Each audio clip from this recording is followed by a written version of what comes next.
Hello everyone and welcome to this Boosted Films tutorial. Today we're going to change the speed sensor in my Mitsubishi Lancer Evolution 8. Part number for the speed sensor is MD756706.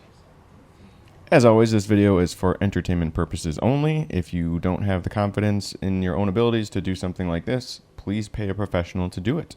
I am really just showing you how I changed my speed sensor. I'm not recommending you do it yourself if you don't have the ability to do this.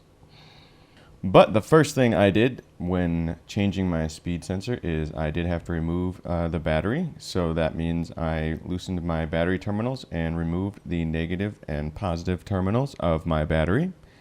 Then I removed the battery tie down that holds the battery in place, so I could take out the battery as shown here. Next, you're going to want to remove your battery tray that holds your battery. There are about 4 12mm bolts that you'll have to remove to take this tray out. So obviously you'll want to loosen those bolts and then take out your battery tray. So once the battery tray has been removed, you should have a decent view of your speed sensor. The speed sensor is kind of on the back side of the transmission, if you will. It bolts into the transmission close to where your shifter base is mounted. So here's a shot of the speed sensor kind of hidden behind the shift linkage. So obviously we're going to want to get that shift linkage out of the way. So you're going to loosen up the bolts that hold the base of the shifter linkage in place. And then you're also going to want to pop off where those shifter bushings connect to the transmission. This should allow you to move that whole shifter assembly kind of out of place so you can get easier access to the speed sensor.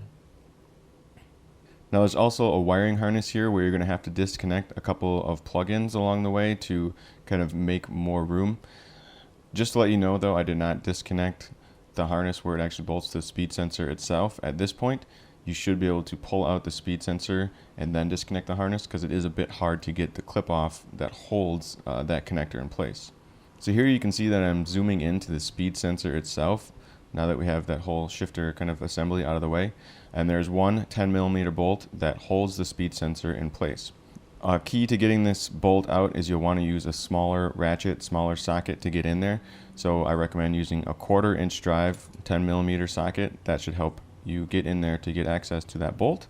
And once you remove that bolt and have that bolt pulled out, you should be able to cautiously wiggle out your speed sensor and pull out your speed sensor from your transmission.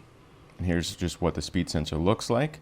Another note about this is when I ordered this new OEM speed sensor, it did not come with the gear and the drive basically that you see on the end there. So I'm going to show swapping it over from the old speed sensor to the new.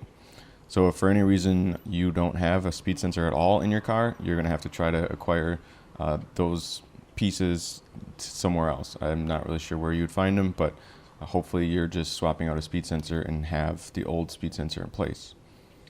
So we're going to pop off this metal clip here, this kind of paper clip type looking clip here to pull off the connector. And then we can compare and make sure that the speed sensor that I have ready to go in looks the same as the speed sensor I pulled out. And there is kind of a snap ring that goes around this speed sensor that I'm going to pop off the old one. Be aware that does have a lot of pressure on it, and as you can see, mine just kind of shot off, but good thing they sent a new one in the new speed sensor I ordered. So this piece right here that I'm pulling out, again, this piece is not included in your new speed sensor. So this gear, this plastic gear, you're going to need this piece from your old sensor. So obviously I just took this, inspected it, made sure everything looked pretty good, took it out of the old sensor and put it directly into the new speed sensor. And once I swapped over that gear and drive, I was able to put in the new retaining clip and snap that in place.